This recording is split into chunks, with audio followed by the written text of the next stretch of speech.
તૈસીર fee હિફ્ઝુલ કુરઆનિલ કરીમની કિતાબમાં 13મા પ્રિન્સિપલમાં આપ જિકર ફરમાવે છે મુતશાબિહાત પર તરકીઝ આપવું, ફોકસ કરવું. કુરાન મજીદમાં મુતશાબિહાત છે. મુતશાબિહ અને મુતકર્રરમાં ફરક છે.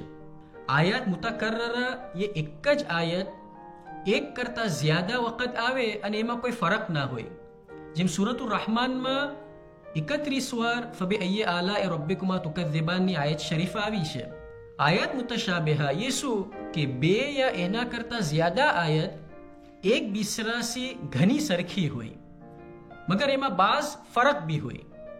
મસલન જુઝ અમ્મામાં વઇઝલ બિહારો સુજ્જરત અને એક જગહ વઇઝલ બિહારો ફુજ્જરત. यहाँ સહેલાઈ से કેમ હિફ્ઝ થઈ શકે કે કહાં સુજ્જરત છે અને કહાં ફુજ્જરત છે? તો આ ફરમાવે છે કે એને યાદ રાખવા વાસ્તે એક રાબિત કાયમ કરવી જોઈએ, એક લિંક બનાવવી જોઈએ. જેમ વઇઝલ બિહારો સુજ્જરત ये सीन सी છે સુજ્જરત અને વઇઝલ બિહારો ફુજ્જરત ફે સી છે. તો 28 હુરૂફમાં તરતીબમાં દેખીએ તો પહેલે सीन આવે છે અને તે બાદ ફે આવે છે. અને ये જ મિસાલ કુરાન મજીદની સૂરતની તરતીબમાં પહેલે સૂરતુત તકવીર છે અને તે બાદ સૂરતુલ ઇન્ફિતાર છે. તો આ મિસાલ ફોકસ કરીને લિંક બનાવવાના સબબ હિફ્ઝ કરવું સહેલ થાય છે.